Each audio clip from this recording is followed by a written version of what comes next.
Hello students. तो आज अपन पढ़ेंगे इंडक्शन मोटर की क्या क्या करेक्टरिस्टिक्स होती है और जो अपना इंडक्शन मोटर है इसका कहाँ कहाँ अपने यूज़ किया जाता है या ऐसी क्या क्या एप्लीकेशंस है। ठीक है, तो ये सब अपन जो अपना पिछला टॉपिक चल रहा था characteristics and applications of various types of electrical motor. ठीक है, तो उसमें आज अपन पढ़ेंगे इंडक्शन मोटर के बारे में। ठीक है, तो इंडक्शन मोटर क्या होती है कि आपकी एसिंक्रोनस मोटर होती है। ठीक है, तो एसिंक्रोनस का मतलब होता है कि आपका जो ये इंडक्शन मोटर है इसकी जो स्पीड है वो आपकी सिंक्रोनस स्पीड के बराबर इसकी स्पीड नहीं होगी, उससे कम स्पीड की स्पीड होगी, इसलिए इसको अपन एसिंक्रोनस मोटर कहते हैं। An induction motor is commonly used AC electric motor. In an induction motor, the electric current in the rotor needed to produce torque is obtained via electromagnetic induction from the rotating magnetic field of the stator winding. The rotor of an induction motor can be squirrel cage rotor और wound type rotor. ठीक है, तो जो आपकी induction motor है अगर इसकी अपन simple से वर्किंग देखें तो ये यहाँ पर जो आपका इसका प्रिंसिपल है वो इलेक्ट्रोमैग्नेटिक इंडक्शन पर इसका डिपेंड करता है। अपन क्या करते हैं, स्टेटर को अपन पावर सप्लाई देते हैं और स्टेटर के बाद फिर आपका जो मैग्नेटिक फील्ड प्रोड्यूस होता है उस मैग्नेटिक फील्ड आपका कट करता है किसका, जो आपका रोटर रोटेटिंग मैग्नेटिक फील्ड है रोटर का। तो उसके आधार पर फिर आपकी क्या है टॉर्क जनरेट होता है, उस टॉर्क के कारण फिर आपकी मोटर यहाँ पर रन करती है। तो इसकी जो इंडक्शन मोटर की जो टॉर्क स्लिप करेक्टरिस्टिक्स है उसको अपन जनरली 3 भागों में डिवाइड करते हैं, low slip region, medium slip region और हाई स्लिप रीजन। ठीक है, तो अगर अपन इसकी करेक्टरिस्टिक्स को देखें तो ये जो करेक्टरिस्टिक्स है इसकी इस प्रकार होती है जैसे कि आपको यहाँ पर डायग्राम में दिख रही है। ठीक है, तो 1 बाय 1 इन तीनों रीजन्स के बारे में अपन यहाँ पर पढ़ेंगे। तो फर्स्ट है आपका मोटरिंग मोड। ठीक है, तो मोटरिंग मोड आपका कहाँ से कहाँ तक होता है, मोटरिंग जो आपका मोड है वो आपका 0 स्लिप से लेके S=1 तक होता है, या कहें कि आपका n क्या है आपकी स्पीड =0 से लेके स्पीड =ns, जहाँ तक कि आपकी सिंक्रोनस स्पीड है वहाँ तक जो आपका रीजन होता है वो अपना मोटरिंग रीजन कहलाता है। इसी प्रकार यदि आपकी स्लिप लेस देन 0 है तो उसको फिर अपन क्या कहते हैं, जनरेटिंग रीजन कहते हैं। और यदि आपकी स्लिप ग्रेटर देन 1 है जिसको अपन लार्ज स्लिप एरिया कहते हैं उसको बोलते हैं अपन ब्रेकिंग रीजन। ठीक है, तो जनरली अपन ने यहाँ पर जो टॉर्क स्लिप करेक्टरिस्टिक्स है आपकी इंडक्शन मोटर की उसको 3 रीजन में डिवाइड किया है, मोटरिंग रीजन, जनरेटिंग रीजन और ब्रेकिंग रीजन। ठीक है, तो सबसे पहले बात करें अपन मोटरिंग मोड की। तो in this mode of operation supply is given to the stator side and the motor always rotates below the synchronous speed. मतलब आपकी जो मोटर है वो हमेशा सिंक्रोनस स्पीड से कम पर यहाँ पर रोटेट करती है मोटरिंग मोड के अंदर। The induction motor torques varies from 0 to full load as the slip varies.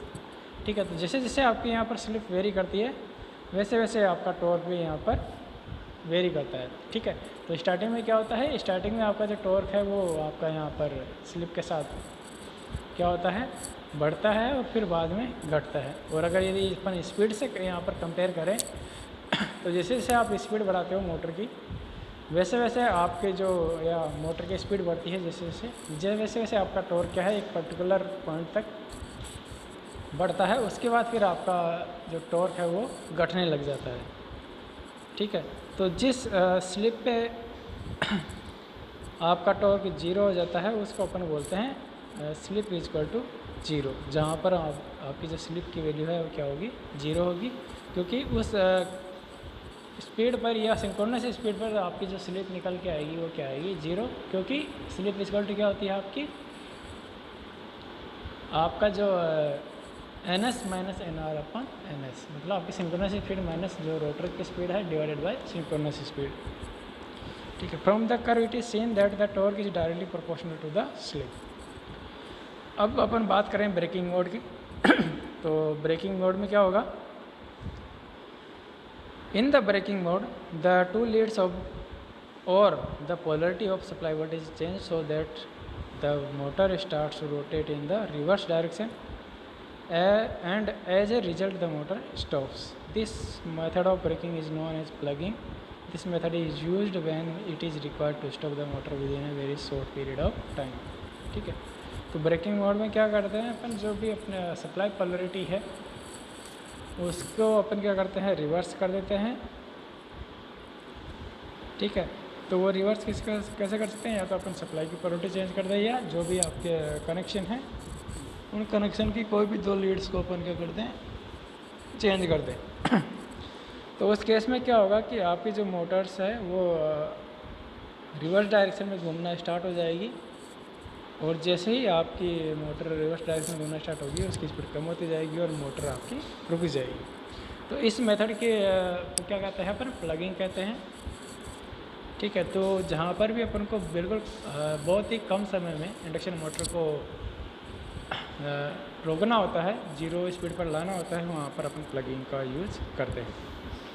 इसके बाद है आपका जनरेटिंग मोड। तो जनरेटिंग मोड में क्या होता है कि आपकी जो मोटर है वो सिंक्रोनस स्पीड से अबव वहाँ पर रन करती है, और जो आपकी इंडक्शन मोटर है वो एज ए इंडक्शन जनरेटर की तरह वहाँ पर कार्य करती है। The stator winding is connected to a three-phase power supply in which it supplies electrical energy. Actually, in this case, the torque and slip both are negative, so the motor receives mechanical energy, delivers electrical energy. Induction motor is not much used as generator because it requires electric power for its operation.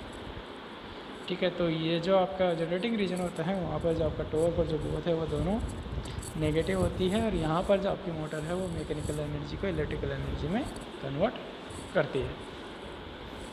ये आपकी torque slip characteristics है।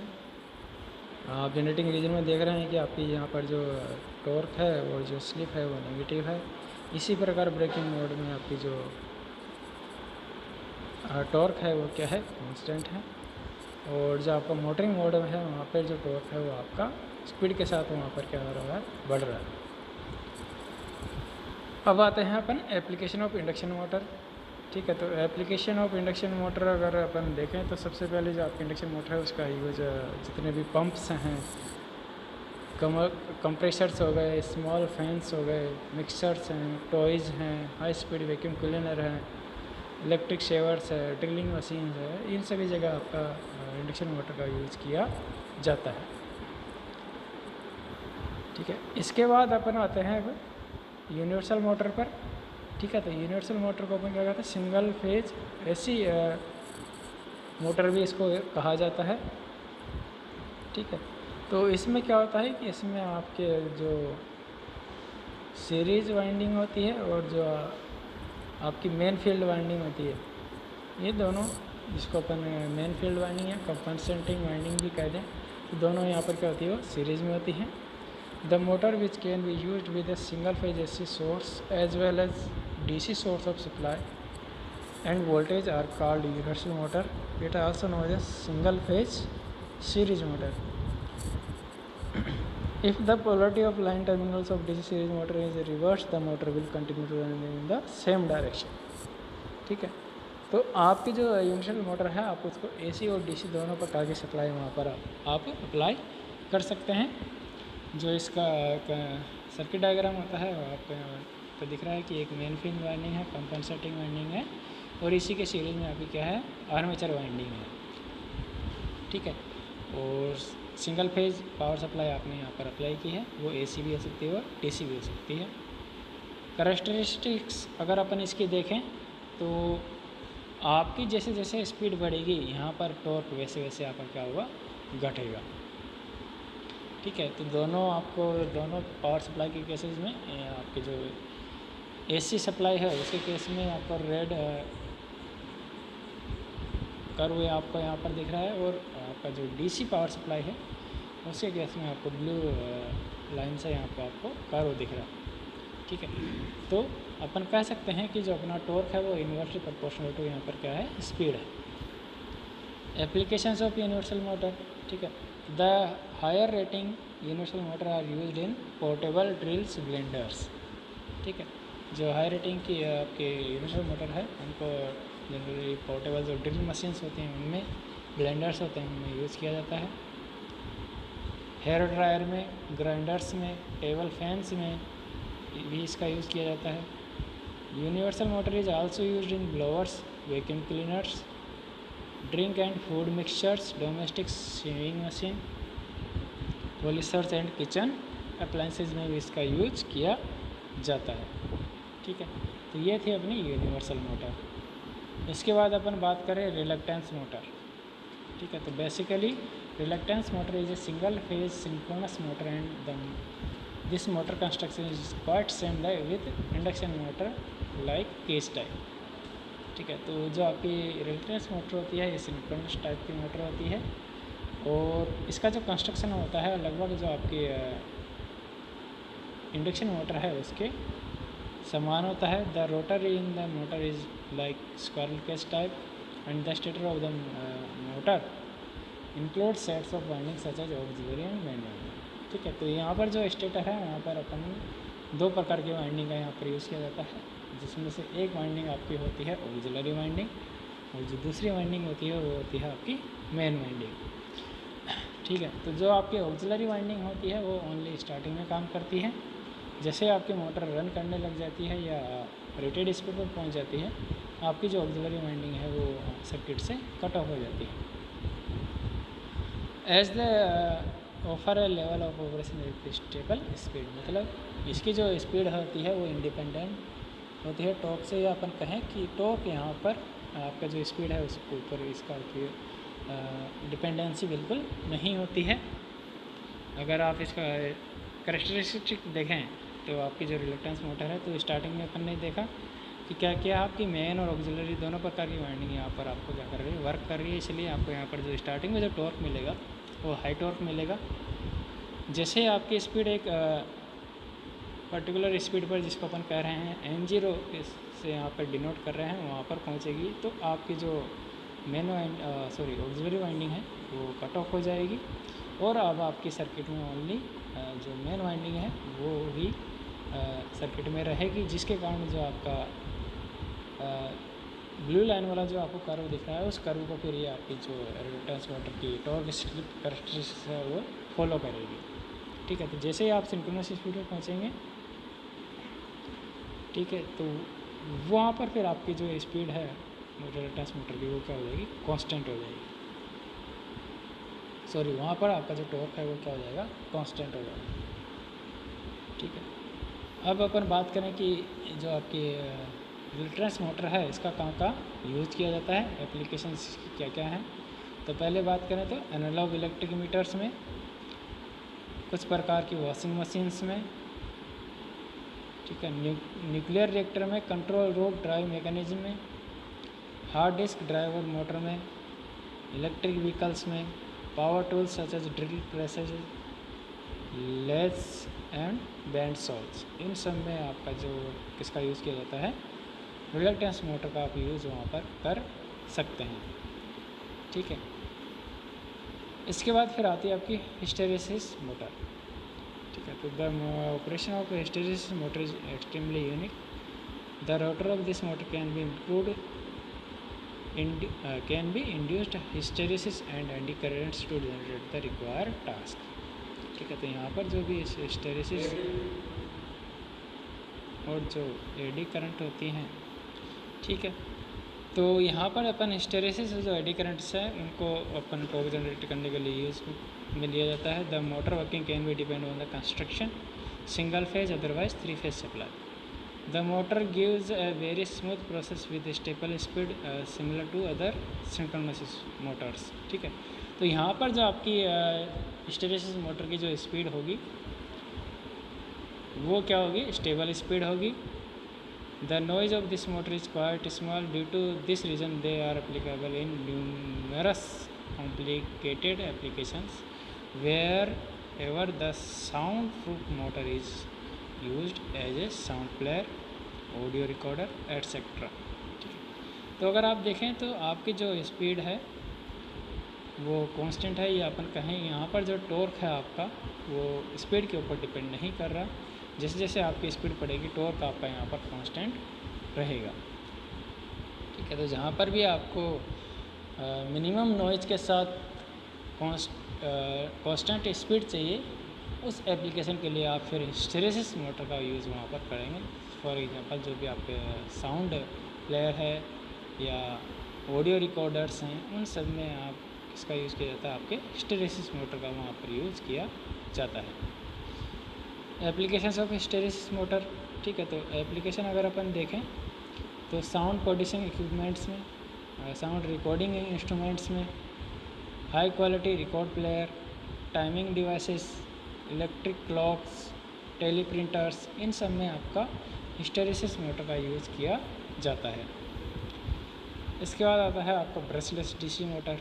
ठीक है, तो brushless DC motors were first developed for achieving superior performance within a lesser space than brushed DC motor.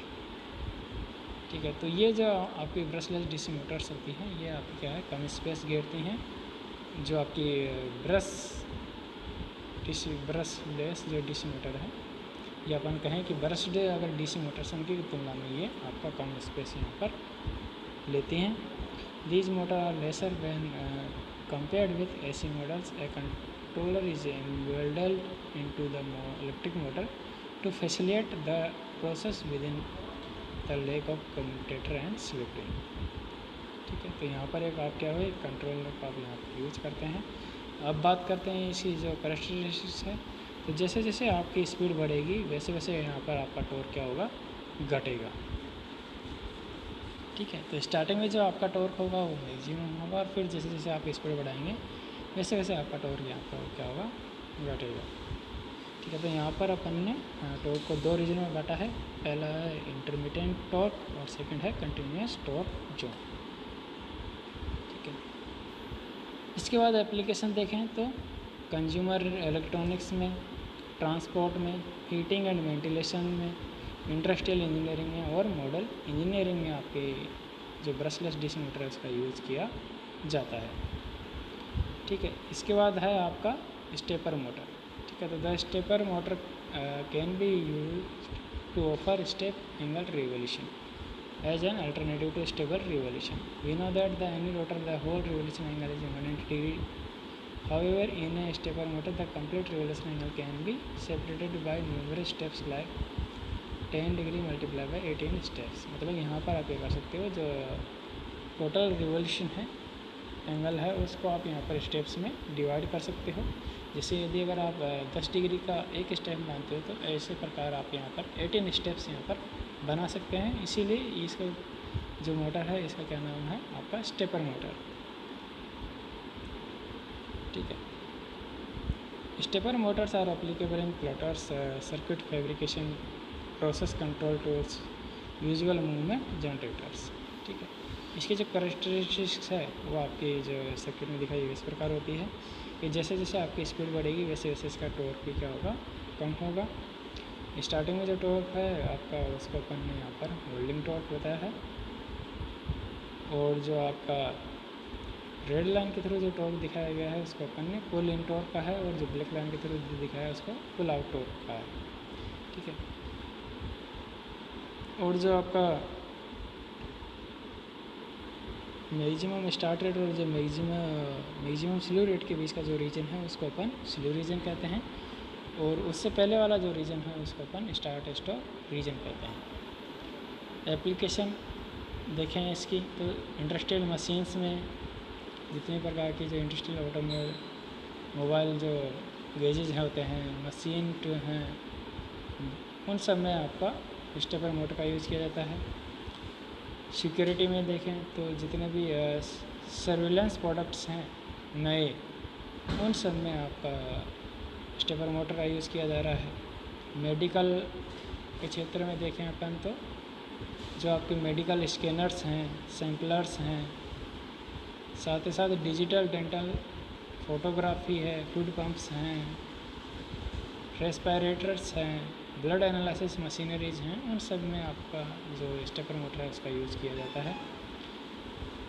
Consumer electronics में, ठीक है, तो जो आपके कैमराज होते हैं ऑटोमेटिक डिजिटल कैमराज फोकस के लिए, जूम के लिए, फंक्शन के लिए जिस मोटर का यूज़ किया जाता है वो आपकी स्टेपर मोटर्स ही होती है। ठीक है, तो आज के लिए अपन इतना ही देखेंगे। इससे आगे का जो सेशन है वो अगली क्लास में कंटिन्यू करेंगे।